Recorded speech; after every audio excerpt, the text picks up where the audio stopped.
All right, we're live. We're live. What's up, guys? John Sintez here, Cutternation podcast. First off, I'd like to thank our sponsors here, Brain Armor. They got this Focus Fix. It's awesome little packets. They go into some water. I love it. It's got omegas and some awesome stuff in it, really to sharpen your focus.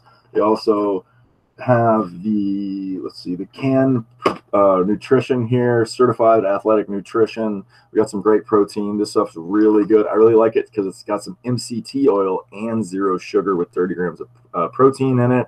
I love that. Tasting great. They also make a sick, really good, clean protein. I have this about 2 times a day. I love it because I'm addicted, even though I'm not playing anymore, but it is what it is. Also, don't forget to go check out the website. You can get some of the gear. It's cold over here in San Diego. I don't know why. It's not why I moved here, but it's, we got hoodies. We got everything you can get on there. But without further ado, a fellow queso thrower, which I'm excited. I haven't had a thrower myself. Tyler, now let's see, is it Anzmann? Anzmann? Yep, just Anzmann, yep. Anzmann. All right, man. What's up, dude? How you doing? Welcome to the show. Appreciate having you on. Oh, thanks for having me. Yeah, so where are you at? Where are you from? Let's get into your little bit of a history. Okay. Yeah, so I am from Baltimore, Maryland. It's where I'm currently at right now. I'm sitting in my living room here. So I grew up in Carroll County, which is like 45 minutes northwest of Baltimore City. I live in the city right now. So if you hear any background noise, that's probably why. So I grew up out in the county. I went to Westminster High School. It was like I don't know, kind of like a small town type deal. We're 45 minutes from Baltimore, about an hour from DC. So we're kind of like in the middle of everything. But it's still like, it's pretty country out there. So I grew up playing baseball there. Went on to a small Division III school in Baltimore County. I went to a small school in Virginia first, then transferred after my freshman year to a small school in Baltimore County. And then honestly, during/after that is really like when my throwing, playing, training journey kind of all started. When I was in high school, so when I left high school, I was probably like 85 miles an hour as a senior. So I had like a few Division III spots that I had like the opportunity to go to. Went to one. The first one I started at, for whatever reason, I went and I had the least interest. They had the least interest in me when I went there, so that was probably not my best decision.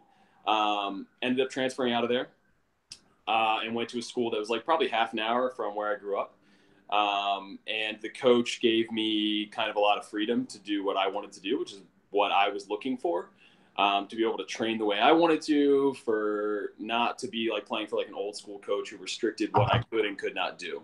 I'm so jealous of that. Oh my God. I'm so jealous that you were smart enough to do that. So how old are you? I'm 28 right now. I just turned 28. So all right, I'm 32. So yeah, we were kind of like right in that range right there. So that's such a smart move. God, I'm jealous of that move. Well played. So, dude, I kind of backed into it. So I was playing summer ball. It was called the Maryland Collegiate Baseball League. So it's like just a normal, mediocre college baseball summer league. I was playing in that, and I happened to be playing on this team where a lot of my teammates went to. It's called Stevenson University. They went there, so the head baseball coach happened to be at this game that I started. And this was like, so at that point, I don't know if this was like your life too, but there weren't like a lot of radar guns just like at these games, right? It's just exactly. Like, like, oh, I feel like I'm throwing kind of hard, but like don't have any objective data to like back that up. So it was kind of like that. She's like, man, talked to my head coach and was like, hey, I feel like this guy's throwing pretty hard. I looked up his stats. He's got no innings last year. Like tell him to get his release so that I can talk to him, and I'll kind of like let him know what I have to offer. And so I went and did that, got my release, talked to the coach, and he was like, look, I'm not going to guarantee that like you're going to be like our ace or anything like that, but you'll get your chances. You're not going to have 0 innings. He's like, worst case scenario, if you suck, you're going to get 5 innings next year.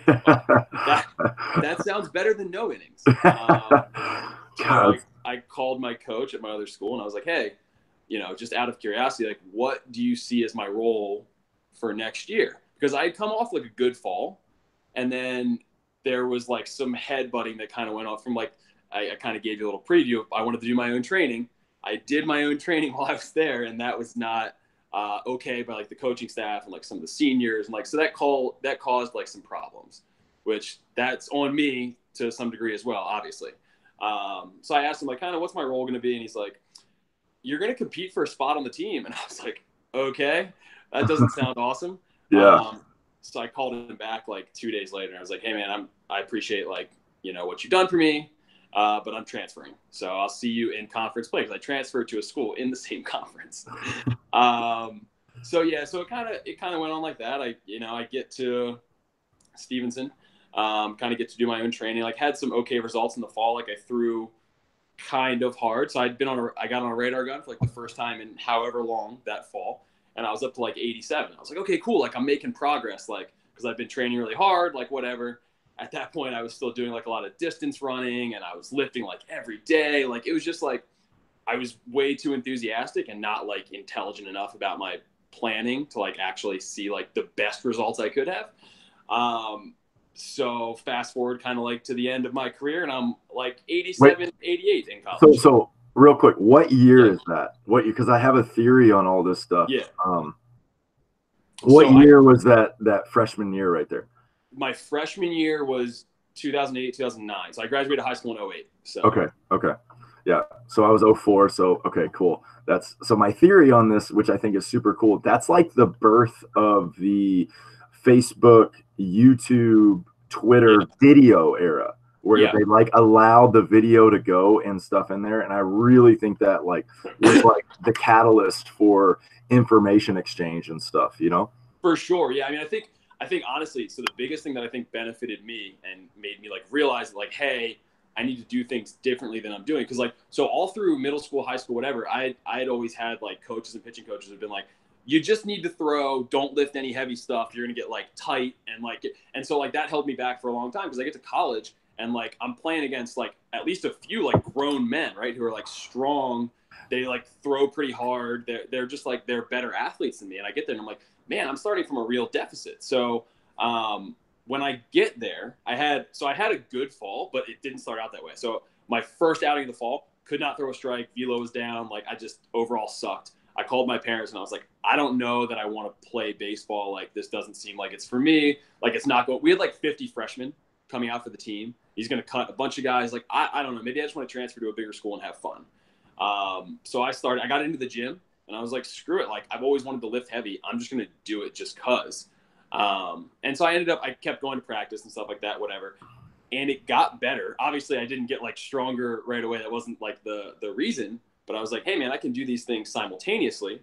Why not like start reading about this? And I didn't have a TV my freshman year. So all I could do when I wasn't doing schoolwork was like read or browse the internet or whatever. And I happened to find, kind of serendipitously, an Eric Cressy article in like Men's Health or Men's Fitness, right? It was about, Tim Collins and how he had gone from like 84 to 97, right? As like a 5'8" dude. I'm pretty sure I read that same thing. Yep. Yeah. And so I was like, shoot, man. If somebody with like, I probably less overall athletic ability than me, right? Because I was like 6'2", I was like 185. Like, I was a reasonably good athlete. I was like, if he can do that with those levers, why can't I do that at my size? Like, if I just train that way, right? So we might be the same person, by the way, because I'm 6'2", I was 185. That's hilarious. Yeah. So I just basically read everything I could starting then, and I hadn't ditched the distance running at that point yet. That took me another couple of years, but I was like training really hard. I would be in the gym for like too hard. I'd be in the gym for like 3 hours a day, and then I'd run on top of that, and then I was trying to long toss like 5 times a week because I found Alan Jaeger stuff. So I'm doing like all of these things together and just kind of seeing what sticks, just like kind of experimenting. And so I would like go through periods where like I'd have really good results, and then I'd break down and like feel terrible. My velocity would dip. Like, I would just like be in like a bad spot, and then I'd have to kind of like redo everything again. So it just kind of took me like, I don't know, self-experimenting with that. And then when I got out of college, I went and played in this like pay-for-play winter league in California because I knew nothing. So like, so my college coach at the time was a part-time head coach, and then his full-time job was as a like a financial advisor. So he was a super nice guy. Like I said, gave me a lot of freedom, which was awesome, and that's what I was looking for. But he didn't have like connections that a lot of college coaches would have had to like set me up maybe to get in front of some guys to throw or like whatever. Not that I was good enough at the time. But so I went out there, and one of my teammates happened to be Houston, and he had trained at Ron Woolforth's place for like ever, right? So I get out there. I have like some okay outings. I have some terrible outings. My velo is very up and down, blah, blah, blah. He's like, hey, man, why don't you come stay with me for a week in Houston? We'll hang out. We'll train at the ranch. Like, we'll do all this stuff. It'll be great. He's like, he's going to help you throw harder. He's a guru, which at that point I didn't know enough to like be skeptical. Cause like, I don't think anybody should be seen as a guru, but I was like, dude, this is going to change my life. Right. So I drove to Houston from California when the league was over, and I stayed with him, and we went out to the ranch, and I literally had like, I don't remember how much it cost, but whatever I had left in my bank account, that's what it cost to be there for that week. So I was literally dead. Like, I had to get my parents to send me gas money when I was coming back. Because like, that's how broke I was coming back from Houston to Maryland. So we stay there for a week. We train at the ranch. We do all the mechanical analysis and stuff. We trained with this dude, Eric Binder, who I think works in the Indian system now, or he at least did when he left there. Great guy, like helped me out a lot, learned a bunch, go back. And I'm like, all right, so I'm going to put this into action. And it's really cold in Maryland. And so I'm like throwing into this like tarp net thing in my parents' garage, like every day. Like I'm taking the drills that I had with me and like doing them back at home, trying to like make these changes and doing a lot of like dry work, doing like a lot of things to try to like whatever I can to make me look like Roger Clemens or Trevor Bauer. Like those were like kind of my models, were those two guys. So everything I can to do that. And just like, I feel like I'm banging my head against the wall. So again, I still don't have a radar gun at this point. So like, I don't really have any objective feedback. I'm just like, oh, it feels good. It doesn't feel good. Blah, blah, blah, whatever. No like real set plan. Still training too hard for my own good. And so by this point, I'm also a personal trainer. So I'm like kind of taking what I've learned from Eric Cressy and those other guys and trying to like put it into action with like a lot of general fitness clients are pretty much what I'm training at this point. And I'm training enough to like support myself and then hopefully be able to play. So like it'd be like, I'd wake up, I would train all day. I would train some clients. Like I would train myself all day, train some clients in the evening, and then go back and do it again the next day. The whole time I'm like bouncing ideas and sending videos to my buddy in Houston because he knows way more than me. And so like kind of going through this process, and I end up playing in the Pecos League that spring, right? Because I'm sending all like my baseball resume videos to like all these different coaches, like, hey, give me a shot. Because like, by this point I'm up to like touching 90 maybe, but I never touched 90 when I was in college. So that took me till after college to even get to that point. Sending all these coaches videos, whatever. And finally 2 guys offer me spring training spots. However, there's a snag because the guy who runs the Pecos League, the commissioner, I don't remember his name, but he had an issue with the California Winter League because he felt like they had wronged him in some way. I don't know what it was. But basically, he was like, nobody from this league can come play in my league. We can. By the way, you don't have to be so PC on here. We know it was Andrew Dunn. That's his name. I could not remember his name. Andrew Dunn, the guy who owns the Pecos League. He tries to be a nice guy, but he goes a little bit off on his distance, on his business stuff.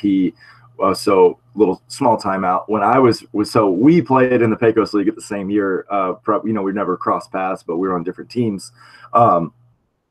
The video that I found when I was researching the Pecos League was him running into the middle of a brawl between Roswell and someone else with a chair, yelling, and everybody looks at him like, who's this 5'6" guy with a chair in his hand trying to break up a fight, which by the way wasn't really a fight until he got in with it, and everybody turned on him. So anyway, continue.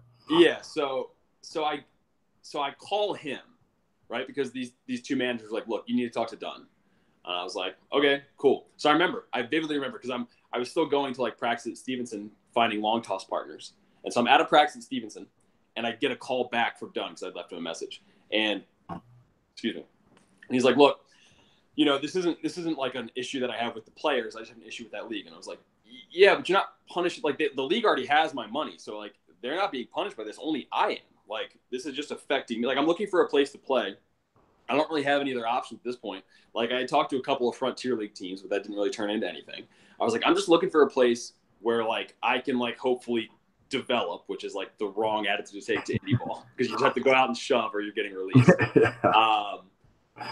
And so he finally, like after a couple of phone conversations, I convinced him to basically, he was like, I'm going to fine you ahead of time, and then you can come to spring training. If you make the team, cool. If not, that money's just gone. So whatever. So he fined me. Fine you? Yes, exactly. Oh my.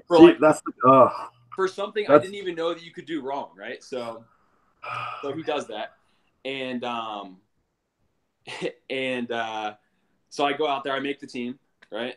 And I get into like one of like our first few games and just like shit the bed, like just brutal, right? I walked like the house, I gave up I somehow got out of the inning, but like And this is with God only knows.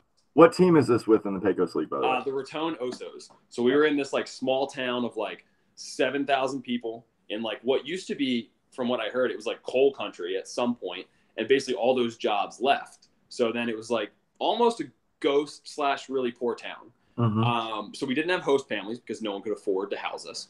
So we stayed in this busted motel, and we had like 5 guys in a room. Was the motel in Trinidad or was it in Raton? No, it was in Raton. Okay. So yeah, so Trinidad was like 15 minutes from us, maybe, because they shared our practice field, which was a high school field, with a cement wall in right field. So yeah. Which, by the way, for everybody at home, the nickname for the Pecos League is the Drive Yourself League. That's what we came up with.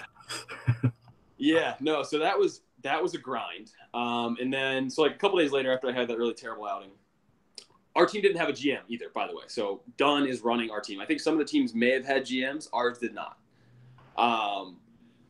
So anyway, our manager, we're at breakfast one morning, just like random. There's like a Sonic around the corner. Me and some of my roommates are there.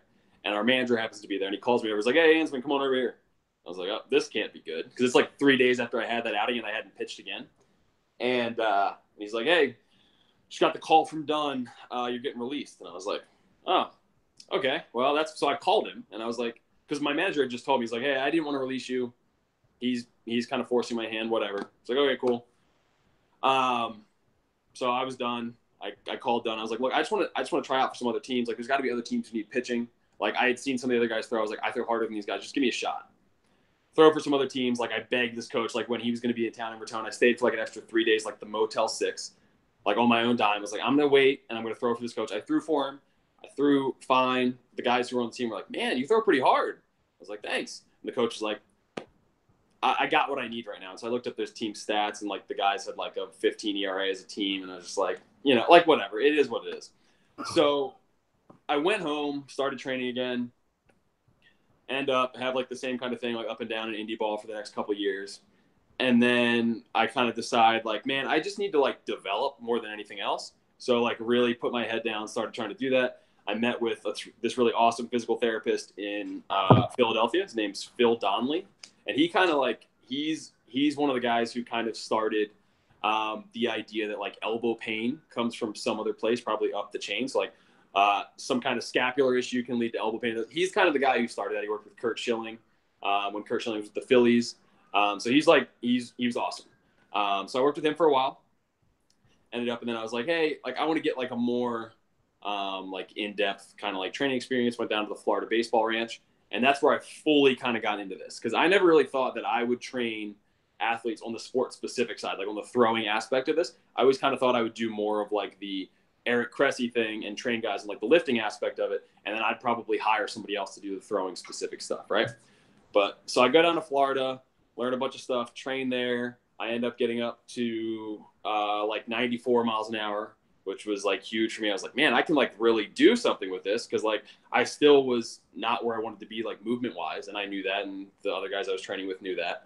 I went to some workouts, and that's when I decided, so before then I reached out to Ben Brewster, who runs Tread Athletics, cause he's from the same area as me. And I was like, hey, like, here's some video of me throwing hard. I'm looking for a team, whatever. And he happened to be, this was like right before Christmas in like 2016, I think. And he was like, hey man, I'm going to be in town for the next couple of days. Let's throw and work out. I was like, all right, cool.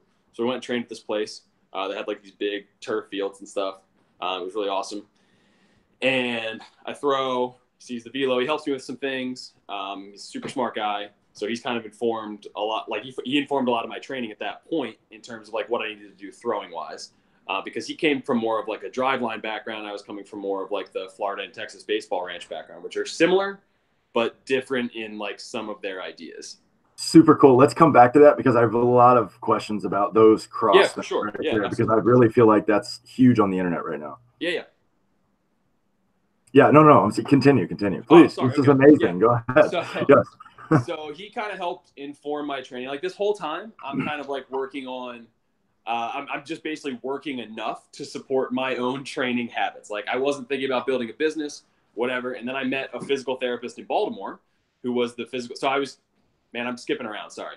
It's okay. You're feeding the addiction. That's where you're on. That's what it is. Like for everybody at home that doesn't understand, like, so what's really cool about Tyler and I are kind of in the same boat, except for I came from an injury situation. You know what I mean? And so he's basically, or help me with this. You are trying to do everything you can to acquire as much knowledge as you can to get to the big leagues, right? That's the plan.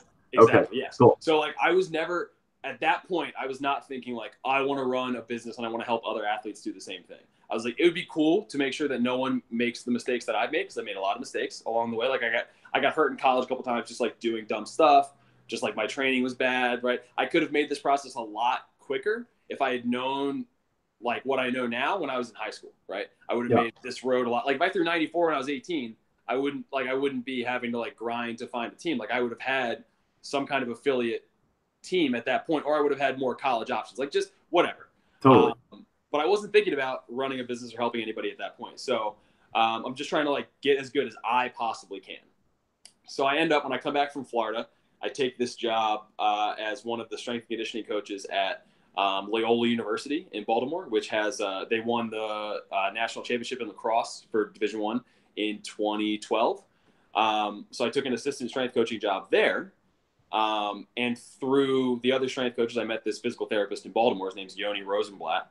And he was the physical therapist for Team Israel in the World Baseball Classic. So he hits me up one day, like randomly on the phone. It's just like super excited voicemail. I had no idea who this guy was. He's like, hey man, like I heard about you through Mara, who's one of my coworkers. It's like, I'm really excited to talk to somebody about baseball. There's not a lot of this in Baltimore. Like come down to my place. Let's talk. And he happens to have an office like 2 blocks from my house. So I was like, all right, cool. Like I'll come down there like before lunch one day or something. Go down there. I talk to him, kind of telling him what I'm doing, like basically like what I went through with you. And he's like, man, why aren't you running a business that does this? Because he's very like business minded, right? Like he runs a pretty significant physical therapy business in the area. So like he was thinking about this. He's like, why don't you do this? Nobody else is really doing this around here. Like this could be a big thing for you. And I was like, no, because what I told him was like, I'm basically trying to burn the ship, so I have no other options but to make it. Yeah, exactly. And so he was like, man, like I basically told me like, that's stupid. You can do both, because like they are so close that like assuming you leave enough time for each, you could do, like, I'm not trying to be great at 2 different things. It's really the same thing. I'm just kind of helping other people be great along the way. So I kept learning, kept talking to Ben, decided I was going to do the Journey to the Show thing, which is a blog that I started that basically just kind of like chronicles my training from like not having a team to trying to make it to the big leagues at the time, 26 years old, now 28. Basically the thing is trying to throw 100, because if you throw 100, it doesn't really matter how old you are. You could be 50 and like a team will probably sign you. So allegedly. Yeah, allegedly. So that's been kind of the thing. And then like in the like about a year ago, I really got into like kind of building Tyler Anzmann Performance. And so I've also got like, I write content posts for my site as well, not just like blog posts about me. Because I was like, I really should probably do something to make sure that like kids in the area aren't doing the same dumb stuff that I was doing. Like going to pitching coaches who are like, hey man, like, let's make sure we get to the balance point. And let's make sure we do like all of this stuff that like just doesn't exist. Like training with like a more scientific approach, I thought was probably the way to help these guys and like give them some objective data.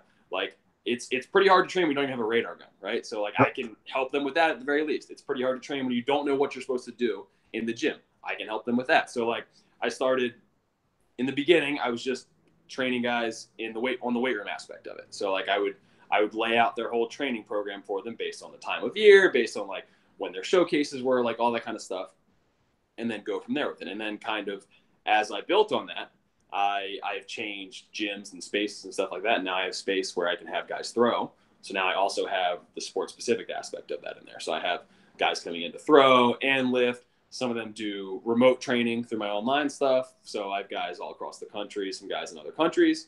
And then I have guys even in Baltimore who do a combination of like in-person and remote stuff. So they'll, maybe they come in and throw with me a couple times a week to check and make sure everything's like going well. We could talk about like what problems they're having in training or what's really awesome about it. And then they'll go lift on their own, all that kind of stuff. So that's kind of where I went with that.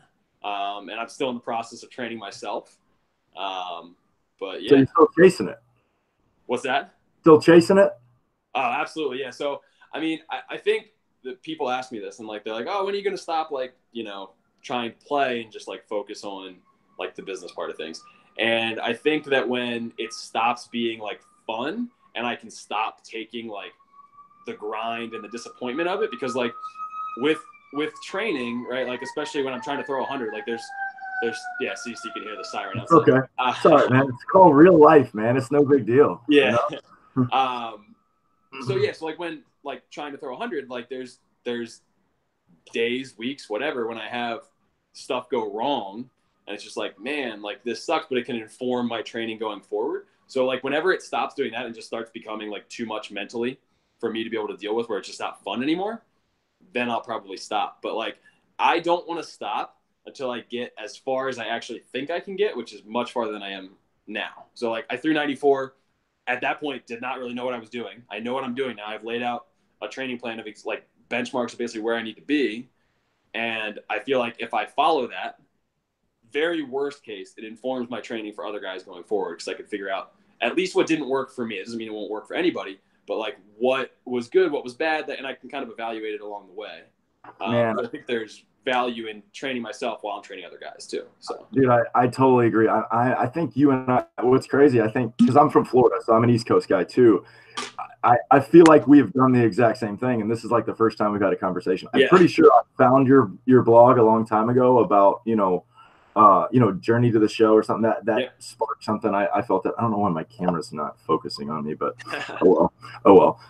But dude, that's super exciting. I believe we're actually doing the same thing. A lot of my stuff that I teach my guys, and when we're doing training, and I've been business oriented since before I got into the Pecos League and stuff I was doing, because I broke my elbow my senior in college. Short arm action, short circle. My coach swindled me basically. He got me. He told me that I wasn't throwing as hard as I thought I was. No radar guns. I played a summer in the Valley in between my junior and senior year. Okay. And I had some scouts come down to my pro day my senior year after the Valley, and one of them pulled me aside, and I don't remember what organization he was with, but he was like, "Hey man, what happened?" And I'm like, "What do you mean?" Because I was pumping. I thought I was pumping, and we get me on the radar gun, and I was like 87, 88. And he's like, "What happened?" And I don't know what you mean. And he's like, "Yo, this summer I saw you throw, bro, and you were like 94, 96, and now you're like 88. So what's going on?" And I was like, "Huh? Like what?" Like I don't. And in those Valley League games, we were on a small team in Woodstock, and that's a high school field that I call it the Superman field, because center field, like the football field, was long ways in the outfield. So center field was the shortest distance at like 260, like 250 from home plate. And then the gaps and the lines were like 380. Like it was the most ridiculous field I've ever played on. And, multiple ridiculous home runs and situations. But what I did like about it is that you had to learn how to strike dudes out. Like if you didn't strike someone out, there was going to be a flare in center field, because everybody's going to stay up the middle and try to hit a home run. And that was really super cool about it. But the long arm action, I'm 6'3" now and about 200, and just long arms and things that guys do and stuff, and going through the phases of throwing and stuff. And I just really the physics side of things and leverage and stuff really made sense to me on how to create power within the kinetic chain and rotating and long arm actions, which in the internet right now there's this back and forth of short arm action, long arm action. I kind of call it the natural arm action, where you're, when the hand starts going down out of the glove, wherever you feel like down is, and just not back. And when I see a lot of your videos and stuff, I really see a lot of the same stuff of what, you and I kind of throw similarly on stuff. You're a tad bit more I don't, really know what terminology you use, but I would say a little bit more pre-scap-loaded with the hand trying to get in there, but it's real cool to see how you're going about it, because it's, it kind of mirrors my story as well, as trying to, let's just figure out the best way to do it for you, and then maybe some of the things that I think about can help somebody else, Yeah. I mean, I think the thing with like what you were saying with the long or short arm action, like I don't think that guys need to be put into one box necessarily, right? Some guys have longer arm action and do really, really well with that long arm action because they have maybe longer levers, or for whatever the reason, it's just kind of their natural path. And then other guys have shorter arm action and do really well with that. I think it's a matter of like the positions that you end up in, right, are kind of what matters. So if you can't get to like this horizontally abducted position from a longer arm action for whatever reason, then you may need to shorten it up. If you can, then it's probably not a big deal. But I think that guys who have naturally long arm actions and are successful with that, you don't necessarily want to shorten those guys up to make everybody look the same, right? We have these kind of like these windows of where you need to be throughout the delivery. And as long as you get to those points, it's probably not a big deal exactly how you get there, right? I mean, we want acceleration forces to act on the ball for as long as they possibly can. So if that means you have a long arm action, that's cool. If it means you have a short arm action, that's cool too. Whatever works for you is kind of the thing, right? The more success you have, the less changes you should make. So Totally agree. So that, let me go on that little point right there. I've come up, I don't know if I heard this in a physics argument or whatever, but there's a formula that I've kind of come up with, and it's exactly what you said, but just a little bit more on the layman. Because if you say force application of acceleration for as long as possible, right, that confuses a kid, in my opinion. For sure. And so like I like to rephrase it almost in another physics term, but I've almost come up with a formula. So you being a hard thrower too, tell me if this makes sense to you. Distance of acceleration equals velocity. Yeah, I think so. I mean, I think one of the things is that's like kind of informed the way I've thought about this is like the golf swing, right? Because I think that golf has been big into technology for a really long time. Yeah. And I think part of the reason is because you have a lot of people playing it who have disposable income. So like they don't mind taking a $200 golf lesson when they can use the TrackMan or whatever tool they use to kind of look at that. And they don't mind paying this instructor who's got a lot of valuable information, a lot of money to go there. Whereas like the parent of a baseball player, they've heard like these old school coaches talk for so long. And they're like, well, it's really this simple. What if we just give them verbal cues, they'll be able to make it happen. And like, that's not, for 90% of people, verbal cues aren't the best way to go about those things, right? And I think golf has known that, and they've known that kind of going over objective data is more helpful than just telling a guy like, hey, we want that club head to lag in order, again, to let acceleration forces act on the club head for as long as possible. Rather than just saying that to somebody and then being like, I don't know what the hell that means, you give them specific like segmentation drills to kind of speed that motor learning process along to get them in better positions. Because like if you physically start them from some kind of constraint and there's only really like a couple of ways they can go to complete this task, then they'll get to those positions on their own rather than you telling them that and they're like, okay, but how? Do you know what I mean? Like exactly. You can look at a pitcher and be like, man, I wish I threw like a rollus, but like, how do I really make that happen? You know what I mean?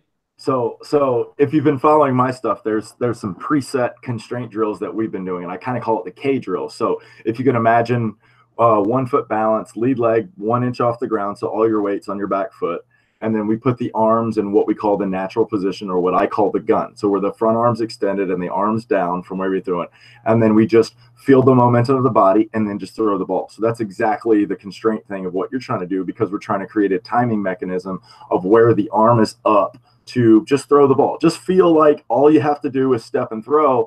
But where I see a lot of timing issues is where guys don't get to this position consistently. So we're just trying to create that motor learning, like what you were talking about, in order to get there to go. Because I believe in, I've kind of come up with a couple things, and I wanted to bounce, like you're a fellow thrower too, so I wanted to bounce some things that I try to get guys to think about, like, not necessarily cueing like you're saying, but like, hey, if we try to stay inside of these movement rules, is what I call it. That way they kind of take it more seriously, even though it's not really a rule. Is number one, both hands move at the same time, right? When the glove goes in or down, the ball comes up. Number two, both arms never cross. And I know that's something that you guys kind of go over with right there, and I'll explain that in just a second. And then number three, both hands pass the glove hip, loose and fast. And when we try to go through those movements and everything, that's where I see really consistent location and velocity at the same time. So we take that, pair that with the video with the radar gun behind them and be like, look, I can show you when you do these things, the radar gun goes up. And when you don't do these things, the radar gun goes down.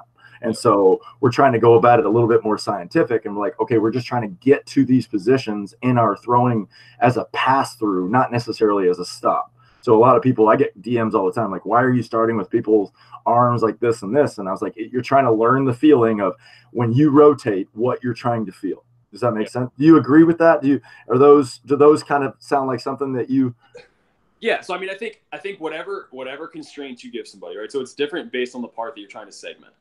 So like, for example, if you want to segment hip and shoulder separation, like whether you call it a roll in or a walking torque, depending on what background you come from, you may call it a different thing. But basically what the drill is when you're walking, your back foot stays pointed straight ahead the entire time. So you got your preset, preload or pre-rotated hips. Basically, they're already facing your target. And the only place that you're going to get any kind of rotational power from is from your thoracic spine. So you have to kind of get this feeling of rotating against these fixed hips. That can help with like a hip and shoulder separation. If we wanted to work on, specifically kind of maybe rotating over a firmer front leg, I think that the rocker or torque, they're called two different things, but they're the same drill, where you're kind of rocking back and forward over that front leg. It will generally naturally do what you want it to, where you're kind of getting this like basically hip hinge position into that front hip, and you're still internally rotating around that fixed point. Like, I think simplifying the thing, it would be like if you wanted to teach a snatch or a clean and jerk, right? Like a complex Olympic lift, which I don't use, but just as an example. You would teach it in parts. You wouldn't just be like, hey, we're going to snatch off the ground today. You'd be like, hey, we're going to do a snatch from boxes, or we're going to do, an overhead squat, or like whatever it would be. You're going to teach it in specific parts, and you're going to break it down like that. I think throwing is the same thing. Like, if you just have guys throw from the mound all the time, they're probably not going to make their changes. Like, there is this kind of like camp of people, I think, who think that intent will just kind of like naturally organize the body. Yeah. And I don't think that's the case all the time. Like, there are certainly some guys who are like naturally gifted, who like probably don't need to do that much to be really efficient with their movements. Yeah. But there are other guys who, just by like throwing hard all the time, they're not going to get to the positions you want them to get to, and they're not going to see the best results they possibly could. So like, for those guys, it's really important that you break it down into like chunks, basically. Yeah. Yeah. Okay. So, and so that brings me to, what we were talking about inside those rules. So rule number two, that's something that I've seen with you with throwing is, and so especially with your advanced physical therapy and your body knowledge right there, there's something, in just trying to be layman with it, shoulder crunch is what I call it, which is where you get both shoulders that kind of roll in together when you're throwing. And I see a lot of that with guys that tuck the glove, because when you tuck the glove, the front shoulder stops, the throwing shoulder continues to go. And I see a ton of pressure and tension that goes into the shoulder, especially the front and the back with guys that do that. And that's how I kind of came up with that. Both arms don't cross. It's safe to say, do you agree that the shoulders work like a helicopter? If one moves, the other one moves, right? Yeah, I mean, I think so. I think we're saying basically the same thing. But so the way that I think it needs to happen, right, is when we're talking about like segmenting movement, when one segment stops, the next segment starts moving, right? So like, for example, when your front leg stops movement, we get that front leg block. Yeah. Right? Then your glove arm can finish. When your glove arm stops moving and gets to like basically that tucked or folded down position, then your throwing arm accelerates over that. But like one piece can't be moving if the other piece is moving, and then have the best results possible, right? Because basically the way the energy is transferring is that when one piece is moving and then stops, it's transferring that energy to the next piece, and then that piece moves, and the next piece moves, and the next piece moves. So I think like one of the easier examples that I've seen is, if you know who Paul Nyman is. Yes. Set Pro. So he had an example where it's like your hips are a pickup truck. On top of that pickup truck, there's a merry-go-round. and then on top of the merry-go-round, there's a Ferris wheel. So you're basically you're rotating through 3 different planes of motion, and that's like the most efficient way for it to happen. But again, each of those need to stop. So the pickup truck needs to slam on the brakes, and the merry-go-round will go around, and then the Ferris wheel will go. So like I think each piece is moving on its own once the piece before it has stopped. So is the Ferris wheel one-armed or two-armed? So yeah, so it is. I speak the same. That's what I'm saying. I speak the same language. That's just because, in my opinion, that's where I think, because like you throw a Geraldus out there because I love it, right? Like, my opinion, I don't think the people, when we're looking at a lot of these guys do it. If you look at a Hicks, you look at a Geraldus, or you look at like a Severino, right? You look at these guys, they do that dump truck Ferris wheel or dump truck merry-go-round Ferris wheel. Love that analogy. It's beautiful. But I see just a little bit different with those things where, positive, negative movements up, down, that it almost has to work like a fidget spinner. And that's how I describe it, as a Ferris wheel, an offset Ferris wheel. And if you have a Ferris wheel, there are 2 sides to it that kind of rotate together with it. Sure. You know what I mean? And so that's where even myself, and I notice, especially with a lot of my guys, I see a lot of pain and issues with guys and that's kind of like the debate on everything with there. Because I see guys that glove tuck or fold, and I just call it, if the bicep activates, the front shoulder stops. If the front shoulder stops, the throwing shoulder will propel forward more. But because of how it does it, then you run into issues with the throwing shoulder and accuracy, for what I see. So I think I do agree with you. The shoulders need to work together, right? So basically, when we get your glove arm is going to be internally rotated as long as possible, right? We want that, and then when it externally rotates, that's when we're going to get to that cocked position with your throwing arm, right? So they are, one is setting the other one off. I was just saying that I don't think they're like, one is stopping before the other one fully accelerates. So we want late intent, right? So like when we're relaxed, and then bam, then it's like max effort at as late as possible, right? We want relaxation and then intent. But with your point, I think it depends on the guy in terms of like what's causing pain, because I do think. So we need to be able to kind of go from like a scapular retracted position to a protracted position. And certainly if this is where like the assessment kind of comes in handy, if guys can't like successfully move through these ranges of motion without a baseball in their hand, then like when you add velocity to that equation, then you're probably in for poor results in terms of like injury or velocity. Yeah, and let me correct myself. I don't mean pain. I mean tension. Like, tension to me is bad. That's where, like, the looseness and the quickness of the body moving fast, like you were saying. So we're trying to stay away from resistance in rotation, which is what I call with tension. You know what I mean? Yeah, and so for sure. So, and then the byproduct of that, of what I'm saying, is when I see guys abruptly breaking because of the front side blocking on the glove side, that's where I see guys we're having that are having, outside of the shoulder, anterior shoulder, stuff like that. So, and that's just all been on my own throwing, my own research and stuff. And that's where I even see with videos of you throwing and stuff. And I'm like, okay, this guy has high velocity intent too. He rotates well. He does a lot of stuff. But I just see that, and that's something I look for with big league guys who, because I feel like mechanical timing directly affects velocity and location, and we try to treat that as one thing. Throwing as hard as you can where you want to, for some reason, is just weird to people. Like they don't think that those things line up very well, and I'm confused about that because I'm sure you watch what I see all the time, and when we look at these giant dudes throwing the absolute poop out of the ball, they're trying to throw as hard as they can to a 4-inch spot, and that is extremely hard to do, but they do it.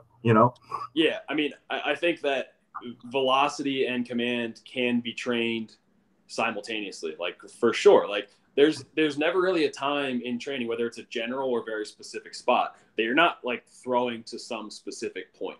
Like when you're throwing your plyos, when you're long tossing, like whatever. I mean, certainly when you're doing like max intent pull downs or something like that, like your spot becomes much more general, right? It's the entire net and you're just throwing it as hard as you can, because to some degree, throwing to a location will drive intent down a little bit. So like if it's just a max intent day, then like go nuts. But certainly once you get to your max intent day off the mound, then like at the very least you're throwing to like a command trainer or something like that. So you've got the whole strike zone maybe, but you've got a spot. It's not like you're throwing, somewhere in this building. Like you can train them both together, and they should be, because in a game you need to throw at max intent, and you need to throw to at least a general spot, the strike zone. So okay. So can I ask you to try something next time you go pull down super hard? Like when you're outside in that awesome field that you're at.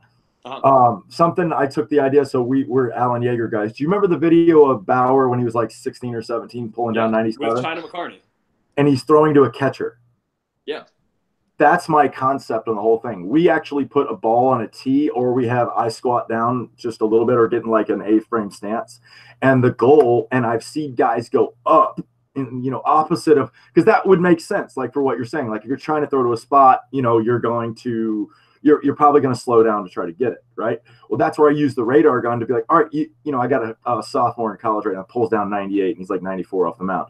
And he throws so much better in his week when he does his pull downs at like we try to get we go about 25. So we have them start at 30 yards and they get 10 yards to create your energy, and they need to try to throw it at the 20 yards, which is basically 60 feet. And then I'm down there with my glove, and they're trying to stay within my chest with my glove to try to throw it to me. And they're going to miss. They're going to do everything. But when they go to their bullpens later in that week, I see a much better down in the zone, harder, more aggressive throw because of what they felt when they were trying to go. So I challenge you next time, you just try it. Like, put a ball on a tee behind that net, try to stay at that 60-foot range or 55 feet really, for the stride length of what you're trying to do, and see if you like it, Yeah, I mean, I think there's definitely benefit in that. Like, I think it's kind of like with the running throws, for example, you'll see guys like a really long run up and they'll put up like amazing numbers, and that's awesome. However, like your sprinting speed and your run up directly affect the number on the radar gun. So there's going to be lower transfer of that to the mound than there would be if you just did like a step behind or like a 1 or 2 step thing. So I would see what you're saying in the same way that I would see that really long running throw. Yeah. So I would do, if guys want to do a really long run up and they can do pull downs effectively, then eventually what we'll start doing is we'll start paring it down until we get closer and closer to like that direct mound transfer. So like same thing with what you're saying. Maybe the first like couple of weeks they're pulling down, I wouldn't use the catcher situation. Yeah, but exactly. From there, absolutely. As you're getting more specific, I see no reason not to, because eventually they're going to have to be able to throw to that general spot. So, and then we actually go even one step further and go shuffle. So I call it, there's 3 different versions I call it. You got your run and gun, which is your run and throw, right?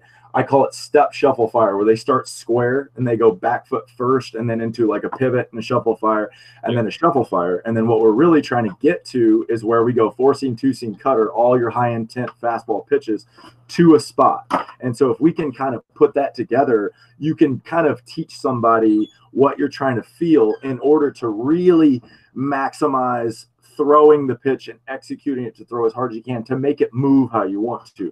Because those high intent pitches, I don't feel, when you get into that bullpen situation and your pitching coach is right behind you, you just see a different kind of fear. You know what I mean? Like, don't miss, instead of like, let's see what happens. Like, I try to tell guys all the time, like, you know how many times you've missed on a fastball up and the dude still swung at it? Like, that is important to understand that when you look like you throw hard and you are deceptive with the ball, people will swing at bad pitches, and it's entirely okay. You do not have to live down in the zone all the time.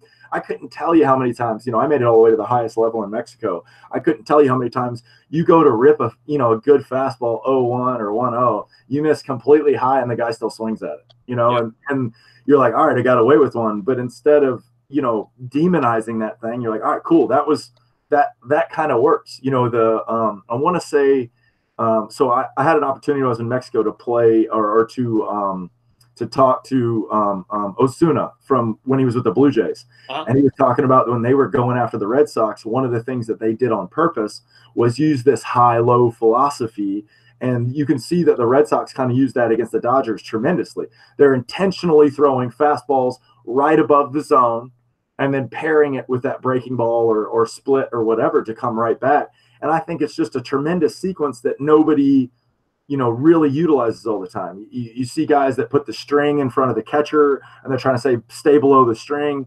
And really, in comparison to this launch the launch exit velo era, you're just throwing it right into the batting zone to what they're trying to do every day. You know? I mean, I think that one of the things that like this era of data has done for us is make people realize that like not everybody needs to pitch down in the zone all the time. Yeah. Like, one of the things that spin rate and all those things have kind of shown are that like some guys are better off pitching up in the zone with certain pitches. Some guys are better off pitching down in the zone with certain pitches. And then kind of what do we do like pitch sequencing wise to like make ourselves as effective as possible. Whereas like before, pitching coaches were just like, hey, stay down in the zone or you're going to give up bombs. Like that's not exactly how it works. So I think that's one of the benefits to having all of this information now that we have and all of the new tools that we have like a Rapsodo and things like that to kind of show us what pitches are effective in what areas and why, and which pitchers are more effective pitching in different styles. Kind of. And for that guy, right? Like, yeah, exactly. Like that, but to individualize it, I can't wait to get one. Like I'm saving every penny I got to try to, I got way too much stuff going on. I'm getting married in May. We're trying to buy a house. I'm trying to save for a Rapsodo. So yeah. I imagine I will be getting one for a couple months, whatever, but I 1000% want one because it's just too easy to prove things to guys, Absolutely. Like, and I'm sure you throw with your guys too. And that's one of my, when we go through our training, we have a lot of days where I throw with the guys where we're like, all right, we're trying to work on your pitches, work on your spin, trying to make it do stuff. And you probably have as much experience as I do throwing as far as like trying to show guys. And it's kind of funny. Sometimes you throw a cutter, you throw a curve or whatever, and they're like, whoa, like, what was that? And I'm like, oh, that's what it's supposed to do. Like, that's just what it's supposed to do every time, but you just never thought of it that way. You know what I mean? So that's all. So what pitches do you throw, by the way? So right now I'm like purely working on fastball velocity, but in the past I've thrown a 4-seam fastball, a changeup, a curveball, and a slider. Honestly, we got to get your cutter. We got to get your cutter. Like it's literally the easiest pitch to throw, I think, in my opinion. You know what I mean? I mean, I think so. Honestly, going forward, I'm probably going to simplify that because, like, realistically, if I get a spot, it'll be as a reliever somewhere, right? So I'll have probably 2 pitches. Like I'll go like fastball slider, probably something along those lines. Please. Coming from so when I was in Mexico, one of the biggest things that the guys told me that they hated about me was that I was fastball cutter. I was fastball, hammer, slider, cutter, right? So and I'm using all of those planes out of the same tunnel, and guys just complained that they couldn't see because everything that I try to throw is white. I try to have white spin on everything. 4-seam cutter, slider, curve, everything I want is white so they can't see it. But that was the biggest thing they said is I can't see what pitch you're throwing. Everything looks the same out of your hand. It's the same color. It's the same spin. Yeah. And what I call the ladder of velocity is so much more devastating than the gap of velocity. Yeah. You know what I mean? So, I mean, more power to you. If you want to learn it, by the way, kids, you can go on my YouTube channel, learn how to throw my cutter and all my pitches. Shameless plug, not worried about it. We'll get Tyler being Cutternation before you know it, I promise. That's cool, man. Awesome. So you've gotten to this point. You're a badass trainer. You throw the crap out of the ball. What trends are you in right now with your throwing stuff? As far as what do you like right now? What really feels good to you as far as your throwing? Me personally?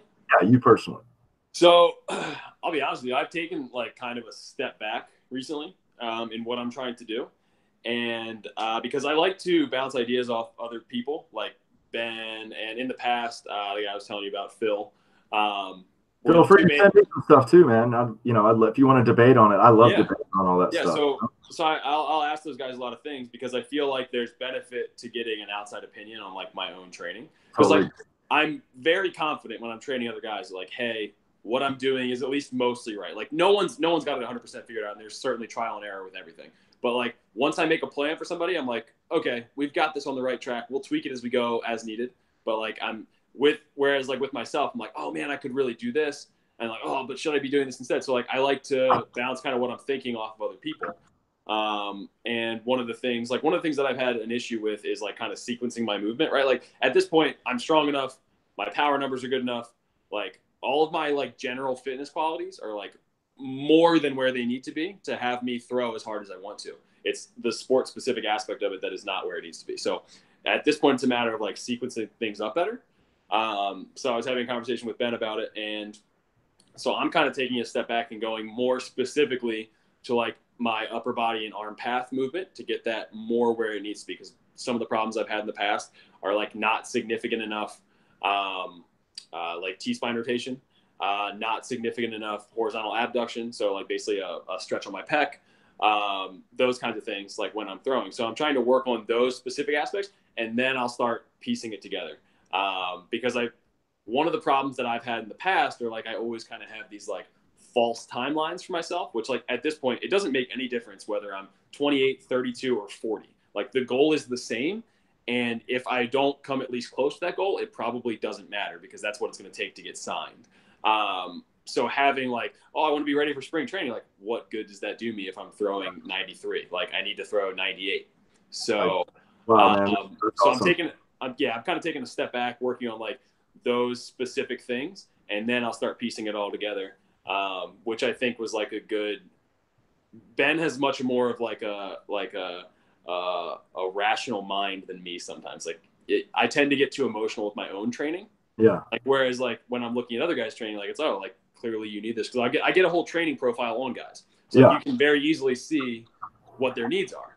Mm-hmm. And so like trying to do the same thing on myself, I'm like, yeah, but like, I'd really like to do this instead. Like, that's just a dumb way to do it.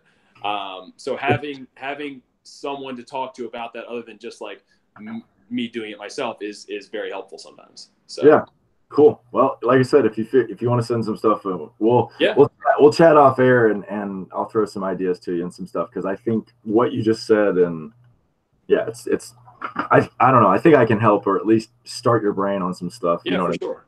I'm always happy for more information. Hang tight for 1 sec. I do have to grab, my phone's about to die, so let me grab a. Okay. Cool. Sounds good. Yeah. So I'm just going to keep talking too.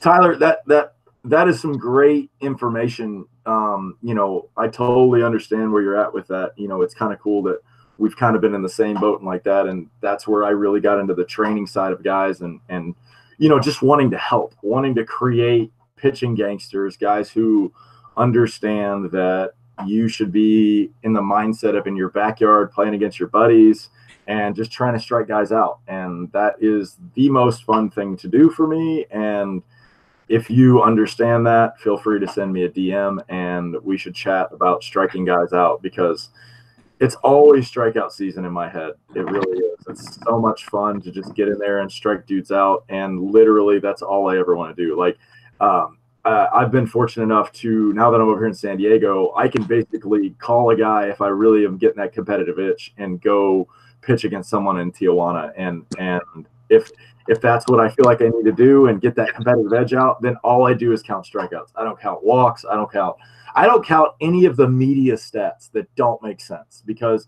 every pitcher who's played the game directly knows that your ERA is the biggest waste of time, because you cannot field the ball. Your ERA is not even about you. It's more a direct reflect of your defense and their execution, because 5 hot ground balls to the second baseman that somehow turn into a hit really upset you. And in the Pecos League, as you probably know, everything's a hit in the Pecos League.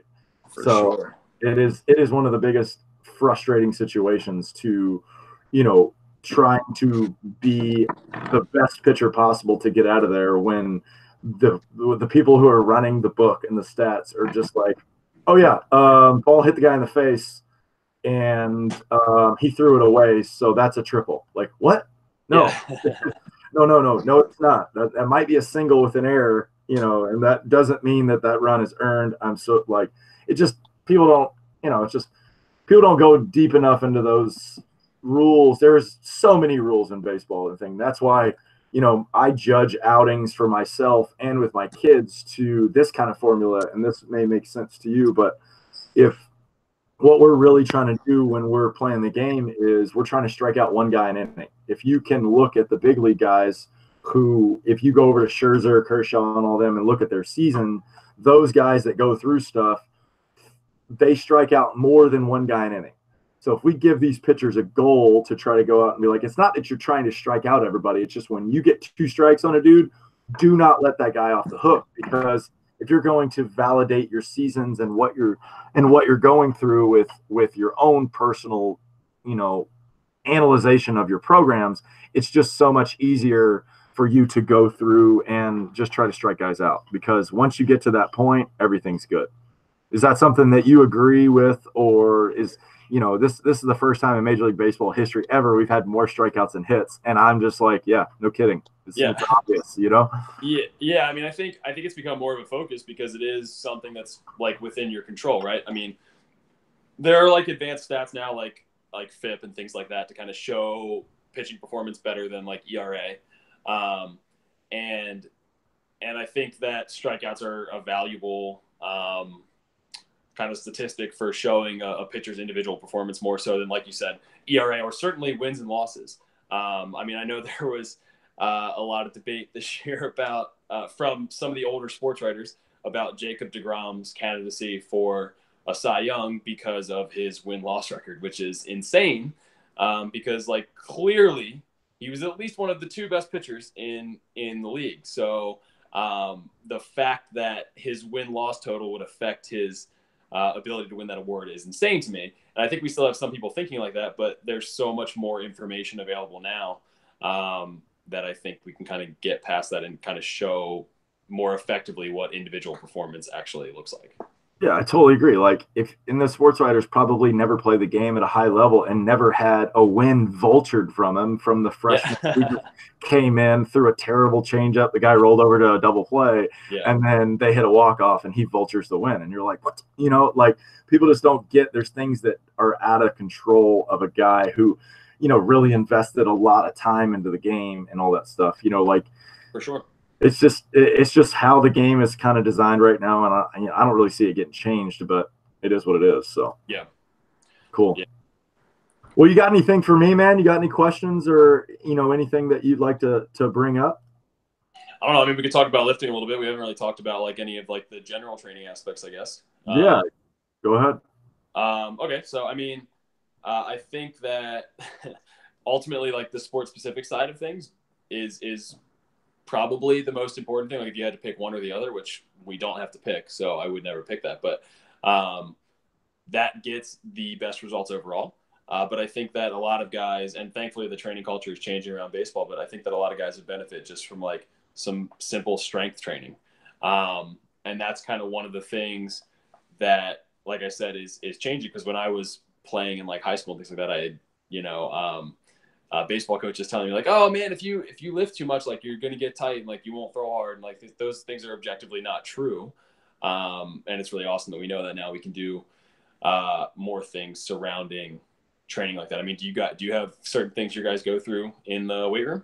Oh man, so the new gym that I'm at, so my progression of business history over here is I started off at one facility that was really more like a batting cage, and I kind of rented out from there, and then I transitioned to another batting cage situation with a little bit of a gym for a travel ball team, and now I'm actually at a gym and with a turf area, and and way more strength based on what we're trying to do. All my guys that come in, depending on, I kind of have my business model based on days of the week, not even like hours or anything like that. Like, you just come in at this time. So the times that I schedule guys are times that they do their throwing and I know that I'm against the norm. I 1,000% believe in year-round throwing, just because of the guys that I played with in the Latin community. The Dominicans and Venezuelans and Mexican guys that I played with that threw year round never had arm issues, threw hard, but they controlled their power output and understand of what their body is. And that's the education side that I try to get with guys. I think that with what you're saying with strength training and all the throwing, that if you're not throwing while you're lifting, for example, like guys that are afraid to do bench press and some other stuff to get too tight, I think the throwing, maybe even not high intent, really keeps the shoulder joints and the chest and everything loose, even when it sucks. The recovery days that we kind of go through at low intent on stuff really help stuff. And if you're honest with yourself, which is what I try to communicate to my athletes about how your body feels, then you can throw year round. You just have to be smart about it. Sometimes you need a couple days because the shoulder's this and there. So we attack it with different modalities, different massage. The jigsaw massage is tremendous for all our guys. I love that thing. I'm not sure if you have one, but it was the best investment. I got the attachment on Amazon for $50, and then you buy the $20, you buy the $20 jigsaw gun, and now you have a $500 piece of equipment for $70, and it's Yeah. huge. And I understand the training side of what guys are, saying about, you need time to build things up and this and that. But me personally, when I did it this way, I saw the best results. When I was able to get up, the highest I ever got to when I was rehabbing back, because, like I said, I broke my elbow, I missed 3 years. When I rehabbed all the way back, and when I was able to get down to Mexico after the Pecos League, I was throwing 96. And I completely attribute it to listening to my body, long tossing, pulling down, but being smart about it, trying to go on like maybe an every 2 or 3 day situation. My strength numbers were through the roof also with all that. And so that's where I saw, okay, when I did this, this, and this, I was the strongest. I threw the hardest. I located the best. When I didn't do that, I wasn't quite there. You know what I mean? And so for me, once I was not able to train like I could, as far as like time and, it just got too hard. You can't train and work at the same time. And you're trying to do that right now yourself. And it's, it's difficult. So that's where I was able to be like, you know what? I made it to the highest level. I got told at 94, 96 down in Mexico that a free agent throwing 94, 96 who's never played affiliated ball will be extremely difficult to get to affiliated ball. And, it comes down to vouching. And that's what the scout told me. He said, I don't know how many guys are going to put their name on you as a free agent, never playing affiliated ball, even if you're pumping 96, just because they can't project you because they don't know who you are. As soon as that was told to me, as I'm sitting next to Sergio Romo and Oliver Perez in our winter league, and they're calling me first out of the pen, I'm like, I think I'm okay. I think, the wanting to be a big leaguer didn't even hit me that I was a big leaguer in another country. Like, it just didn't process. You're on TV, you're kind of the guy and down there with all that stuff. And that was a very hard thing for me to understand. But I was able to be like, I made it. Like, I did do it. Like, I made that side of it. And then there's just so much fun, as you probably know, teaching these other kids how to do, I got like 10 and 12-year-old kids that understand pitching, throwing cutters, throwing changeups, fastballs high, and setting guys up. And they just go out and just absolutely dice guys up. And then they know how to recover afterwards. They know how to communicate, hey, I'm a little bit more sore here and here. And, we need to kind of use the right, which is, that thing's awesome. I don't know if you've seen that thing, but it's this, we call it the devil tool because it looks like little devil horns, and it's this hard piece of plastic, and it's really cool. So, it's, the training is just so tremendous. I agree with you 1,000%. A lot of the kids start very early with me. And when you get done throwing, we're going to do some arm care. We're going to do some legs. We're going to do some core, general specific strength stuff, and really just make it to where, a goblet squat, a step back lunge, a step up, those basic strength training things for 8, 9, 10, 11, 12-year-olds is just, they're just not stable and strong enough. And if we can get that basis of strength, before they hit those stages of puberty and everything, I just see too much positivity in that side of it. And people that deny that side, they're not seeing what we see, and it's almost, go ahead. I think to kind of go on your point about the year-round throwing, it's definitely a super individualized thing.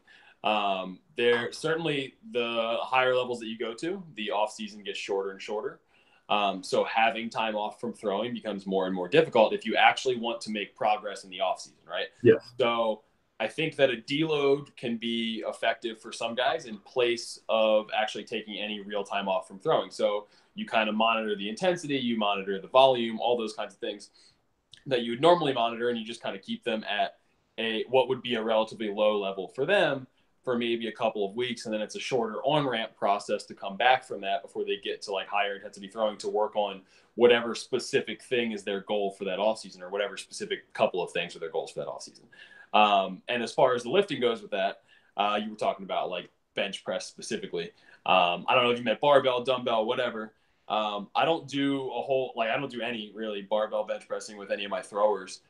Just because they can't go through, like, it stops you before you get to a full range of motion, right? So you don't get, I keep kind of talking about horizontal abduction, but it's an important range of motion for throwing. Totally agree. And if you stop short of that full range, right? We're not gaining strength in those end ranges. We're not gaining comfort in those end ranges. So it's really, that's when you're losing mobility, right? If Yes. we just continually train through partial reps, the same reason I don't like floor presses for throwers. Yep. Like if we're training through partial ranges of motion, we're not gaining range of motion or maintaining the range of motion that we already have. And then on top of that, for some guys, specific soft tissue and mobility work can be super helpful for maintaining range of motion and mobility as well. Because that obviously plays a part for a lot of guys. Like some guys naturally have insane mobility and they don't have to do a whole lot to keep up with it.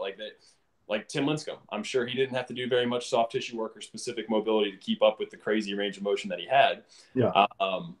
But like maybe he would have benefited more from some strength training earlier on, because what happens is when you have like a significant amount of laxity like he did have, and then you don't have strength and stability on top of that, as you get older, you can produce less force and produce less force quickly, which like ultimately is what throwing a baseball is, right? Producing a relatively low amount of force at a very fast speed. So if you can't produce a normally high amount of force and then you don't have stability on top of that, it's like kind of hard to maintain your performance and health like throughout a season, which yeah. And when I say year-round throwing, I really just mean throwing. I want to specific that. I think there's different phases of throwing. I think there's throwing, there's long toss, there's shuffle fires or max effort, and then there's mound work, and then pitching stuff. And when I mean throwing, like when we're going into a summer off season or something like that, we're really trying to attack some long toss, some shuffle fires, and build like what you're saying. I'm a huge fan of long toss. I've got this huge public park over here that it's so awesome that it's 5 minutes from our facility. And a lot of the times, Mondays end up being our long toss days. And we go out after a nice weekend of having a couple days off, getting a good warm up and everything, and just letting it eat for as long as they can. With my long toss, what I've seen, and what we're doing with measurables is I want to see how far for how long that I can throw the baseball. Once I feel the distance start subtracting too much, then okay, I'm good. And those numbers is what I try to count. So, if it's, I think the other day I got to two different versions of throwing. What we're trying to do is what we call one-footed throwing, which is balancing on that back foot and then just trying to see how far we can go with that. I got to about 105 yards with that. And then on a shuffle throw, I got to 122. And so that showing that to the guys that are training with me in the high school and the college area is they're amazed at it, one, but it makes sense to them that they understand what we're trying to do with that. You know what I mean? Is that something that is similar to what you guys are trying to do when you go in a long toss? Yeah, I mean, I think that, so first off, I don't necessarily have everybody long toss. Like I think that's again an individualized thing. Like certain guys won't do well. Like if you have a sidearm guy, like he's probably not long toss. So I may not have him do that. Some guys are uncomfortable doing it. Some guys don't like the way, and some guys really love it. So I think it can benefit a lot of guys. For the most part, I think it's a great tool, but it's just a tool like everything else. Yeah. And I think that just like with like the strength and power numbers, where there's kind of like these baselines where we definitely want to have guys, right? I mean, I think that exists with long toss as well, that you want to have guys at a certain level before you would see like these certain velocity numbers. Yeah. So I think kind of bringing all of these baselines up is something that can benefit. So that's just like another like objective data point that we can have is like, hey, you got to 300 feet today. Like we probably need to go a little bit farther than that. Let's try to get to, 302 the next time you long toss and try to kind of make improvements as you go while letting the guys know that it's not like a linear process. Like you're not going to go from 300 feet to 301 feet to 302 feet. Yeah. Just like your velocity isn't going to go straight from 90 to 100 miles an hour. Like there's going to be a lot of ups and downs. You might throw 86 one week. Like it sucks, but like it's part of the process. You need to kind of like take all of that for what it is, which is like another piece of information, and let it inform how you train, recover, whatever you need to going forward. Yeah, exactly. That's such a great point. So in the same being honest with yourself and individualized, there's guys now. That's one of the biggest things that I try to establish from the beginning is like, hey, it's not a straight line. Okay, there's going to be days that we go to long toss day and you just don't feel good.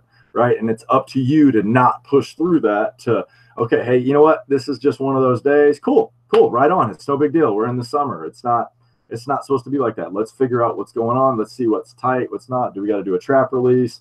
Do we got to do, work on the scap? What is it, the back of the shoulder? There's things that, point to these answers and things that we try to get through. So yeah, it's a great point. I don't have a sidearm guy that we kind of go through long toss. So that was a great point. I appreciate that information, because I, unfortunately, freshman year of college, they dropped me down. I threw sidearm and I hated it. So, it's even in the Pecos League, there was a couple times I broke it out on guys and dropped down through it. I used to throw a Frisbee slider down there, and you remember how to do it a little bit. And, I think I might've done it like 4 or 5 times, and maybe like twice did it work. I think I hit a guy, yanked it too far, and stuff from there. So I totally get that.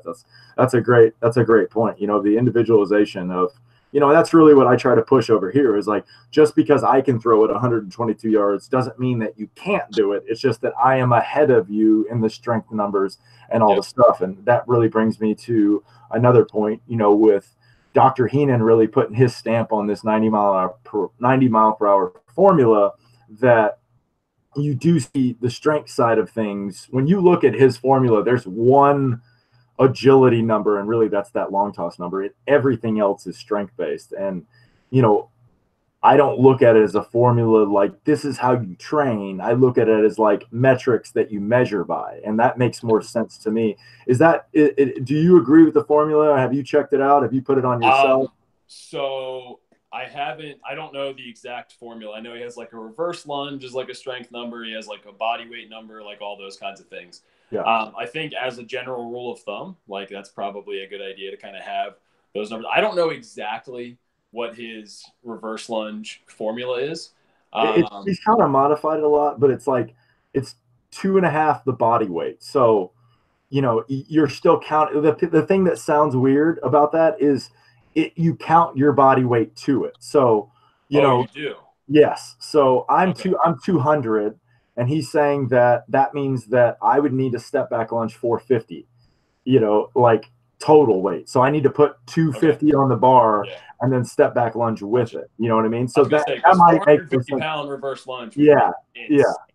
Exactly. That's where people don't. Yeah, I had to ask him about it too. I'm like, bro, you're making this confusing because people don't understand it a lot. Yeah. Nobody's reverse lunging 600 pounds to throw 100 miles an hour. Exactly. Okay, so I mean, yes, I do think that strength plays a big role in performance in pretty much any sport. Baseball is no different. I think that how you get there can be different for different guys. Like I think that unilateral work needs to be a part of it. Specific like scap stability work needs to be a part of it. Specific rotator cuff work needs to be a part of it.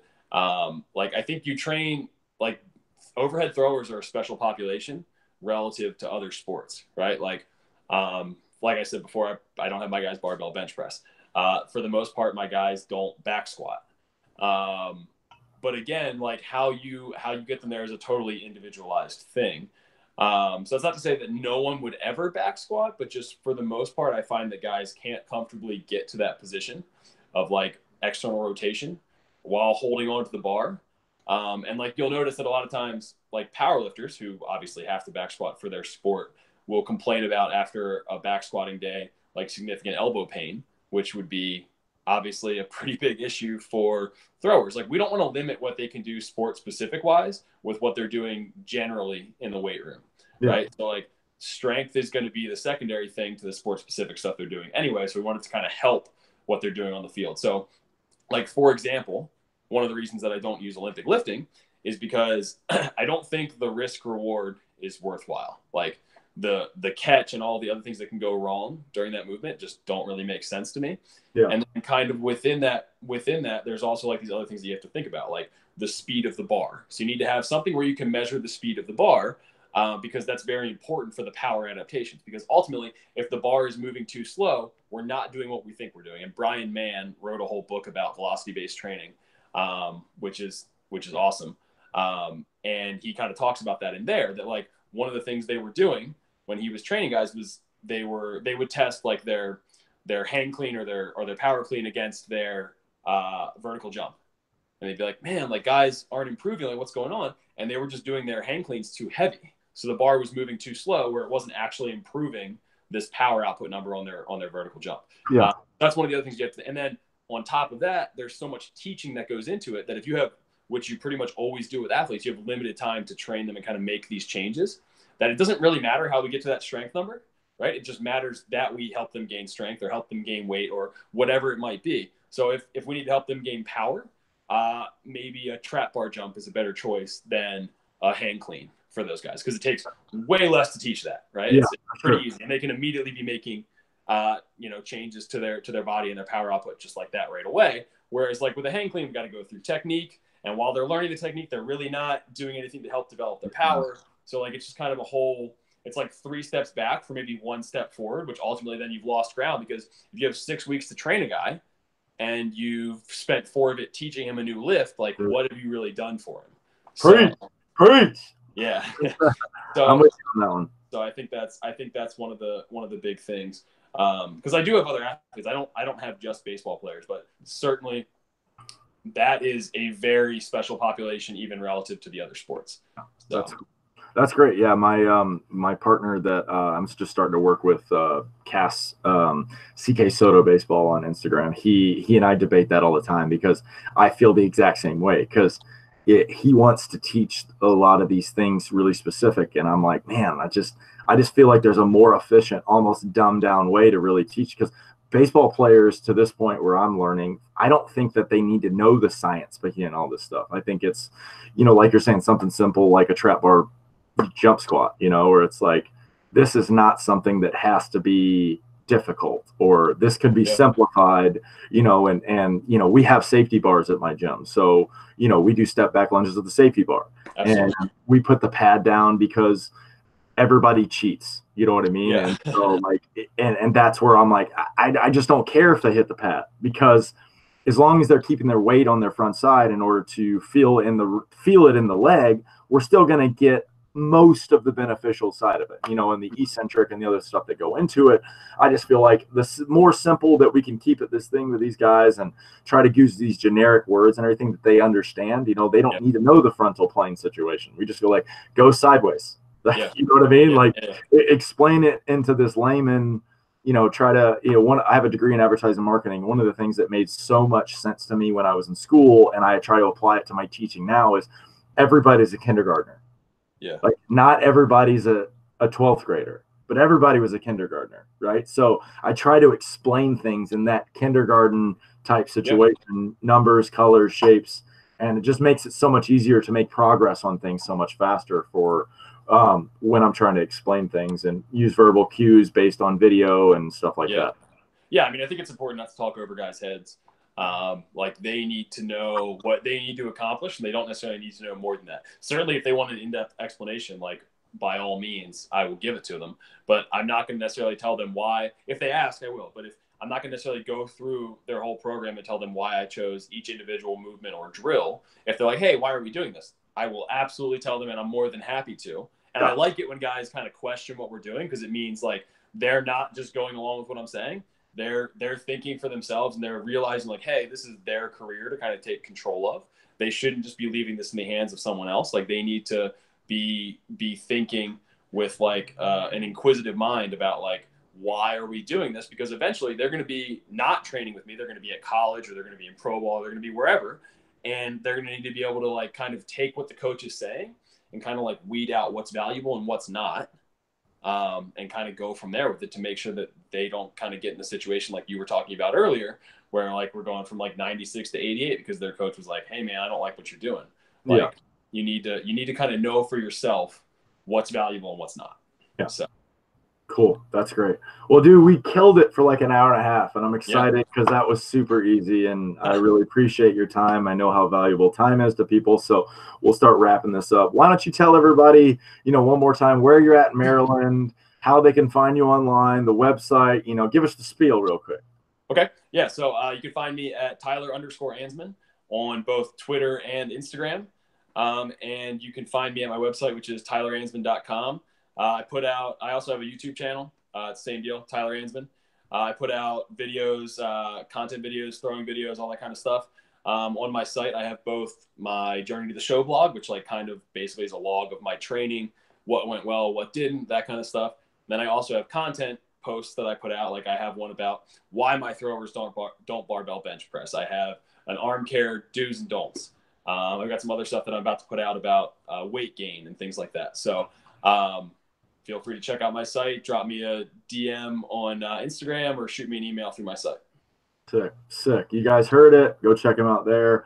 We'll put a link in the stuff. Tyler, man, much appreciated, man. It was really fun. You know, it's crazy. You know, it's the world of baseball, and I'm not surprised that we, you know, played against each other and kind of had the similar stories and went after it. Good luck to you, man. If it, you know, like I said, I got to get you a cutter. You know, the bare minimum. It's when I explain it to you, you're gonna be like, that's it, and I'm like, that's it. Like I just the quickest amount of throws I've had somebody learn it is 2 throws, and they're like, that's it. I'm like, I swear to God, that's it. Like I've just done so much research on it, and I just can explain it kind of easier. So hang on after this, and I'll grab a ball and we'll talk about it for a second. But guys, don't forget, go in there, follow Tyler. You can go on please subscribe to my YouTube channel. Also, don't forget, you can go shop my website if you want to get some awesome gear. I'm getting more hats made soon. You know, new shirts coming out, strike out everybody, pitching gangster, all the good stuff, all the good phrases. There's not enough pitching shirts out here. This whole drop bombs, you know, the hitters are leading the era in the catchphrases, and I'm just not going to have that because Stuart Scott is my hero, as cool as this other side of the pillow. For all you guys, the late great, don't forget to go check out Can Nutrition. We got their creatine, we got their protein, and then my other guys, where to go? Here we go. My must have fallen or something. But anyway, Focus Factor with Body Armor, those guys up there. So I really appreciate everything, man. And once again, you know, if you need anything, you know, let me know. I'd, you know, love to bounce some ideas off you. And if you bounce some ideas off me, feel free to DM me or anything there. But I really appreciate you coming on here, and you got anything else? I think that's it, man. Thanks for having me. Appreciate it. Man. Appreciate it. You guys, one last thing, don't forget, throw hard.